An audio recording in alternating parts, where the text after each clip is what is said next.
Halo, setelah seminggu lebih, akhirnya gue bikin video lagi. Kenapa agak telat? Karena gue lagi sibuk, lagi nggak begitu mood juga. Jadi untuk bikin video itu butuh mood, oke? Sekarang gue mau bahas soal Serie A. Serie A secara keseluruhan, kenapa Serie A yang dulu berjaya sekarang menurun? Kenapa hanya didominasi dengan Juventus? Dan kenapa tim-tim lain itu terseok-seok. Oke, jadi kita bahas sedikit sejarahnya. Hari ini gue nggak minum Coca-Cola karena baru makan, lagi kenyang, jadi sambil ngerokok. Untuk orang yang terima kasih untuk yang memberi gue saran bahwa Coca-Cola itu nggak sehat, akhirnya gue cek dalam satu kaleng Coca-Cola yang gue minum itu 340 ml, itu isinya 70 kalori. Jadi untuk dibandingin aja ya, satu piring nasi putih itu isinya 242 kalori. Jadi 3 kaleng Coca-Cola dalam sehari itu kalorinya masih di bawah satu piring nasi. Dan kalian makan 3 kali nasi sehari, bukan? Ditahu sendiri, jangan terlalu banyak percaya omongan orang bahwa Coca-Cola nggak sehat dan lain-lain. Oke? Itu, sekarang kembali ke Serie A. Kenapa Serie A merosot? Kita tahu bahwa di Indonesia itu banyak banget fans Serie A, terutama Juventus, Inter Milan, AC Milan,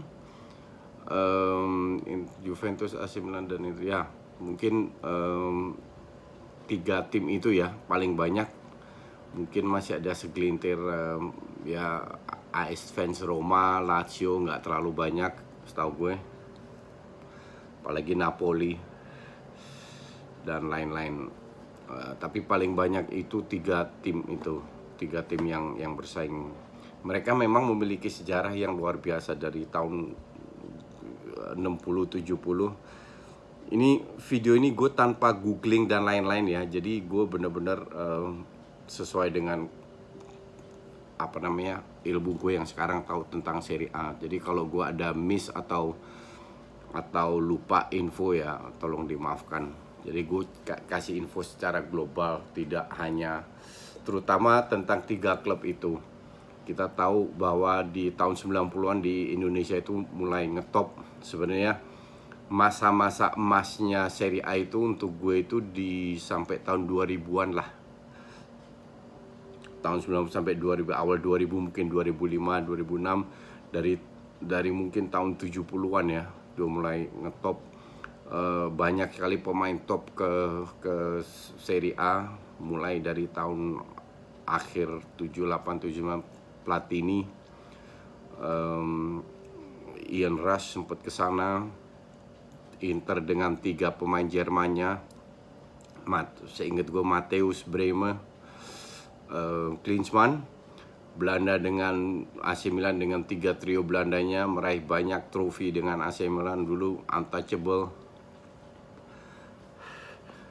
Jadi Serie A itu memiliki daya tarik yang sendiri. Dulu Inggris masih udah ngetop, cuman dari sisi duit tidak sengetop sekarang. Oke? Dari situlah banyak orang suka Serie A. Di Indonesia juga waktu itu tahun 2000-an ada majalah tentang Serie A, komentator bahkan komentator yang bisa bahasa Itali, lupa abang siapa itu namanya. Terus ya banyak yang suka Serie A. Gue sih sebenarnya dari dulu ya suka so-so aja, karena bermainnya mereka lahir dengan filosofi bertahan, nggak ada salahnya, tapi ini masalah selera aja. Dan gue dibesarkan dengan filosofi menyerang. Walaupun zamannya AC Milan, Inter dan Juve dulu top-topnya mereka juga bermain sangat menyerang, tapi seringkali timnasnya dulu juara dengan bermain bertahan. Itu gue, terutama timnasnya itu gue nggak begitu cocok lah. Kenapa waktu mereka tahun 90, tahun 2000 ngetop, terus tiba-tiba menurun sampai detik ini, kalah dengan beberapa liga. Jadi ada beberapa faktor teknis dan faktor non teknis. Kita bahas satu persatu biar kalian mendapatkan gambaran. Faktor non teknis itu dimulai dari sisi jam tayang. Kalau kita lihat, kebetulan gue agen klub, dalam arti gue datangkan klub dari luar. Jadi gue punya berapa kontak di Eropa, di Indonesia, di Malaysia dan lain-lain. Liga Italia itu, sepak bola itu tidak sengetop di Indonesia, di Malaysia, Thailand, Singapura. Itu masih jauh, Liga Inggris jauh lebih ngetop daripada Serie A, daripada Liga Italia. Hanya di Indonesia yang apa namanya, animonya itu cukup besar, terutama dari 3 klub tadi yang gue sebut. Salah satu itu dari jam tayang. Jam tayangnya rata-rata di sini sudah subuh, oke? Apalagi di Singapura, Malaysia. Kalau Thailand jamnya sama kita, tapi Singapura, Malaysia kan kalau di sini jam 3, di sana udah jam 4-an. Jadi animonya tidak terlalu bagus. Gue berapa kali menawarkan tim-tim Serie A dan sama mereka langsung ditolak. Terus dari sisi kameranya, kalau lu perhatiin cam worknya Serie A dibanding Bundesliga, dibanding La Liga, dibanding Liga Inggris, bahkan dibanding Eredivisie Belanda, itu cam worknya sangat buruk sekali. Jadi apa namanya, dari sisi sudut camnya, sehingga sebagai penonton netral itu nggak begitu tertarik nonton Serie A. Ini juga pendapat yang di-share dengan beberapa komentator yang aktif di beIN, karena beIN Sport siarkan Serie A kan, rights-nya dipegang mereka sudah berapa tahun, jadi mereka pun juga setuju soal itu. Jadi untuk penonton netral tidak begitu tertarik. Terus ini dari sisi non teknis. Terus juga ujung-ujungnya ini kan duit. Kenapa industri sepak bola yang berkembang luar biasa di Inggris pesat, di Italia, di Spanyol, di Jerman dan lain-lain semua berkembang pesat, hanya nampaknya di Serie A industri ini tidak terlalu pesat berkembangnya. Ujung-ujungnya kan kita butuh duit. Mereka butuh duit untuk bisa beli pemain dan seterusnya. Dengan pemain hebat mereka bisa berprestasi. Praktis hanya Juventus yang untuk gue termasuk 4 besar klub di dunia topnya untuk gue ya. Jadi ini mungkin agak apa namanya, subjektif. Yang selalu konsisten di top dunia itu Real Madrid, Barcelona, Juventus dan Bayern Munchen. Selalu ikutan. Nah, sekarang ditambah mungkin yang punya duit ya, Man City dan PSG. Tapi 4 tim ini punya sejarah 10-20 tahun terakhir bahwa mereka selalu bisa berprestasi di papan atas lah. Inter Milan, AC Milan, oh jelas dulu juga 10 tahun yang lalu, bahkan masih 2010 masih ya. Tapi bisa dibilang setelah itu 5-6 tahun prestasi mereka merosot. Itu satu. Terus ada hubungannya dengan stadion. Hampir semua tim di Inggris, bahkan mungkin semua, punya stadion sendiri. Di Jerman baik yang punya stadion sendiri. Di Belanda pun, kalau Belanda enggak, Belanda masih 50-50. Tapi di Serie A setahu gue yang punya stadion sendiri itu sekarang cuman Sassuolo sama Juve. Oke? Bahkan Milan pun harus share stadionnya. Itu berpengaruh terhadap income. You generate income dari situ. Oke? Ini salah satu kelemahan yang masih belum teratasi oleh tim-tim Italia. Kedua, praktis semua tim Italia itu dimiliki oleh seseorang. Beda dengan Barcelona, beda dengan Madrid, beda dengan Bayern Munchen, beda dengan Ajax yang tidak dimiliki oleh seorang sosok. Jadi siapapun ketuanya mati diganti itu nggak berpengaruh. Ini ibarat perusahaan yang berjalan terus. Tapi kita juga tahu bahwa tahun 2000-an pada saat 2008 Eropa dilanda krisis krisis yang terjadi di seluruh dunia, housing bubbling di Amerika, Iceland drop, Yunani hampir bangkrut, itu juga melanda Italia. Italia dan Spanyol salah satu negara yang sangat kena. Bahkan banyak klub yang apa namanya, yang dijual ya. Parma bangkrut, Berlusconi akhirnya jual Milan, si Inter, Moratti jual. Jadi banyak sekali klub-klub ini, klub papan atas, AS Roma kalau nggak salah, ownernya juga orang Amerika. Klub papan atas ini kita nggak usah bicara menengah ke bawah lah, kita bicara 4-5 besar aja. Klub-klub itu diambil alih oleh orang luar negeri. Jadi prestasi ini, income dari Italia ini berpengaruh terhadap klub-klub. Ekonomi dari Italia itu pengaruh terhadap klub-klub. Kita juga tahu bahwa beberapa tahun yang lalu banyak sekali stadion Italia itu kosong. Oke. Nah, tidak hanya dari situ, mereka juga prestasinya di Champions League tidak terlalu bagus berapa tahun terakhir, 5-6 tahun terakhir. Itu juga berpengaruh terhadap income, terhadap masukan. Ini gue kasih contoh aja, Ajax belum tendang satu bola musim ini di Champions League, mereka sudah dapat 42 juta kalau nggak salah. Jadi banyak pot yang mereka dibagikan, itu mereka kehilangan. Inter Milan, AC Milan itu kehilangan pot itu, pot Champions League pembagian duit. Dan itu imbasnya kembali lagi ke pembelian pemain. Oke.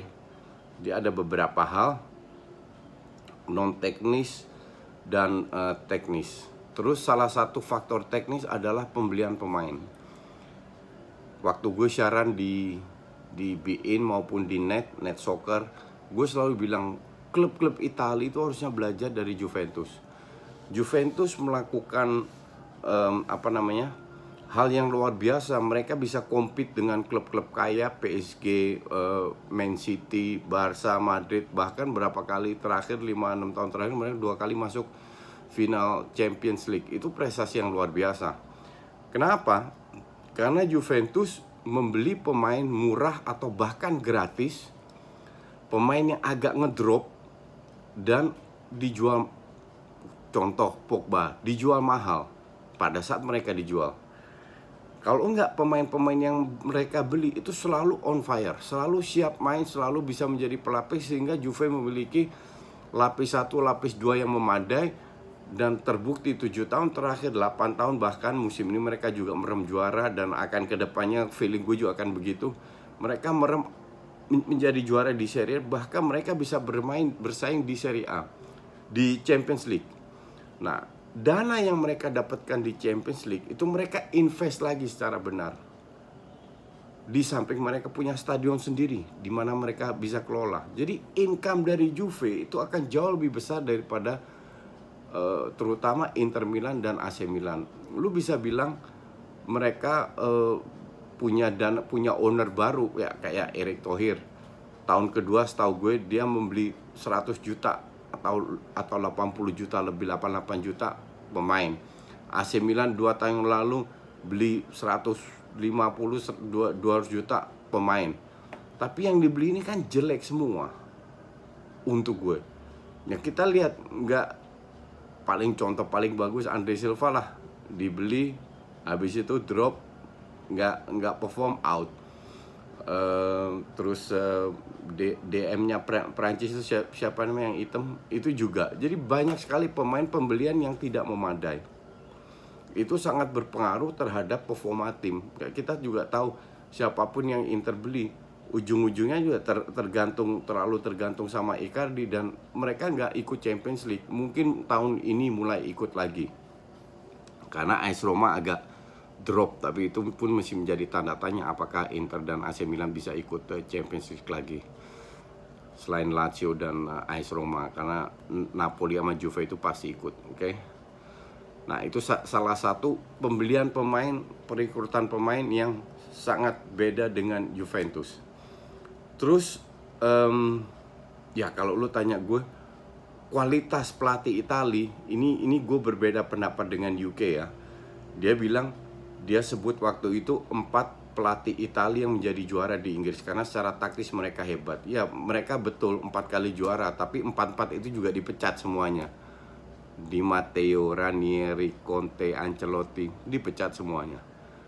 Ya.